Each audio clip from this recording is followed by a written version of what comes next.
Alright everyone, it's time for another White Dwarf video, and I think, is this the first one I've filmed on this desk? I believe so. Either way, hopefully the lighting is a lot better. There shouldn't be as much glare. There's a little bit, because obviously I have to have some sort of light, but I don't think it's going to be bad as the one that we had before. This is issue 487. I like how they have like white text on this light yellow, because that's obviously easy to read. Anyway, yeah, nice Electro Priest on the front, look pretty cool. We'll see more of him in the battle report, I believe. So, 4 Warlords. So, we'll have a look at Tale of 4 Warlords in a minute. Yeah, really interested in what they've done this week. Different to how I thought it was going to be, but we'll look at that in a minute. Contents. And that could be just because maybe I didn't read it properly last month. So, we have a contact page. Some awesome miniatures as always. Really love that Praetor. So cool. Some beautiful, beautiful miniatures. Really nice. I'm gonna have to get that for my Nighthaunt. It's just such a stunning miniature. I've got some Nids. I've noticed recently since the announcement of 10th edition, we've been selling a lot more parts for Nids. I think a lot of people are getting their Tyranid armies ready for the new edition. These are absolutely fantastic. So, a Tale of 4 Warlords. We've got the winners from last month. So, I assumed that when they picked the winners would then go on and add stuff to these to make an army. But they're not. They're allowed to just pick anything they want from the same game system. So, yeah, so these are pretty much now irrelevant. They just got these people into this stage. We can forget about them now. Everyone's now doing a squad of their choice, which, again, might not be what they choose for their Tale of 4 Warlords in the future. So, yeah, just some random squads. So we've got some Krieg, we've got some Custodian Guards, we've got some Troggoths. What I would say is it's nice having them on the battlefields and stuff, but I find they get lost a little bit in the background. I think having them just on a plain background obviously wouldn't look as nice, but like these Krieg look a little bit lost. They blend in, and yeah, it's fine with like the Troggoths, but that's just my critique. You can still see how beautiful they all are. So, Star Phantoms, Suppressors. I love this representing a Terrorgeist. That's fantastic. Squig Herd. Infiltrator Squad. Not a lot of conversion work on these ones. Hardly any at all, really.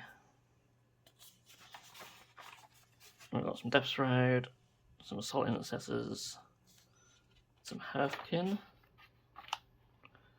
Stormdrake Guard, and some Chaos Warriors. Again, they just look a little bit lost.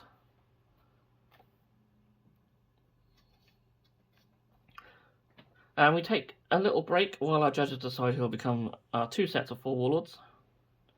So they'll be coming back in June. So, yeah. I'll be going into the 40k Warlords. So there we go.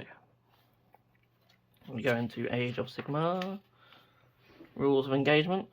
Creating an exciting and evocative battlefield. There's some really nice terrain in Sigmar now. Obviously, we'd always like to see more. Or just give us some scratch building articles, please. It's like, that's just lost to time, isn't it? Flashpoint Rondel. And there's some cards in here as well for the Oryx. So Flashpoint's just not my thing at all, so I can't really add too much insight to any of them. I've got Orc War Clans, got some nice Orcs there, Orcs. Seeing this miniature in use again. I do love the Ripper Vulture, so cool.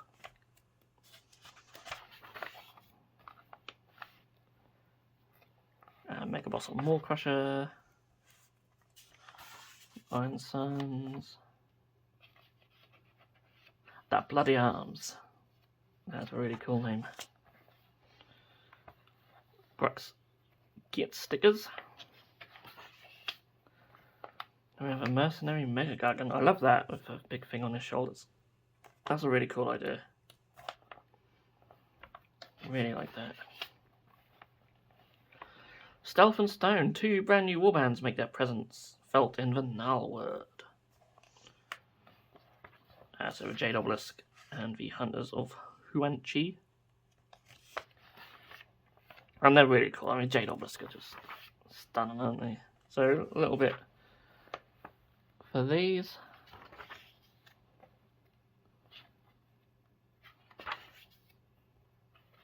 And then the Seraphon as well.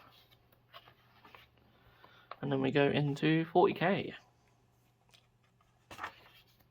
Some Arcs of Omen, Flashpoint, Herald of Misery. Fluff there. And some more. Defense Grid. So we've got these temporary barriers, and they do provide some cards for them. Oh, I was going too far. Some double-sided cards for these barriers. It's pretty cool. And then we've got the board set up there with the barriers in place. Got another one here as well, and another one. And another one. I do like that they just put loads of extra missions in White Dwarf. I really like that. You know, little mini campaigns and such to do. It's really cool. I do like all that.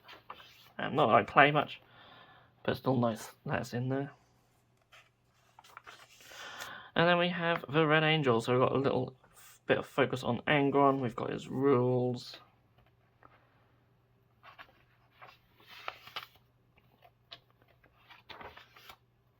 Some little fluffy bits, and then we've got heavy metal brush tips. So recipes for painting different parts. Some there as well. Really nice. That's all we got, but still, it's pretty cool. Iron Within. So we've got a battle report now with the Iron Warriors versus the Admech. Really nice looking armies.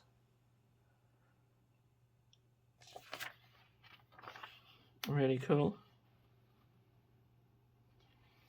Really nice battlefield, and as always, I don't like to give the result away, so we'll move straight on to Horus Heresy. Now we've got Battle Doctrines, got a little mission, and some more. Third part of a Brindle serial. And that will take us to inside the studio when we get there. There we go. So lots of nice stuff happening inside the studio. Some Thousand Suns and some Custodes. Got some Admech there as well. Rogel Dawn Battle Tank. Still haven't picked one of them up actually. Love it. And some Gossamed Archers. They're absolutely beautiful miniatures. Big fan of them. And some World Eaters for Horus Heresy. Beautiful. Herald of Misery Grand Finale is the next issue. So yeah, there we go. That was White Dwarf for this month. And yeah, not much to say on that really. It's okay. I do quite like the Tale of Four Warlords idea that they've come up with. But that's obviously now going to reach its conclusion. Yeah, I don't know what to say on these. They are what they are. There's so much this Flashpoint stuff because I'm not a fan of it. That takes up so much for White Dwarf. So they're not always the best for people like me who are more into the hobby side of the hobby and with modelling and painting. But the Angron stuff's nice. So yeah. Anyway, I'm gonna stop rambling. Thank you so much for watching, and I'll see you in the next video.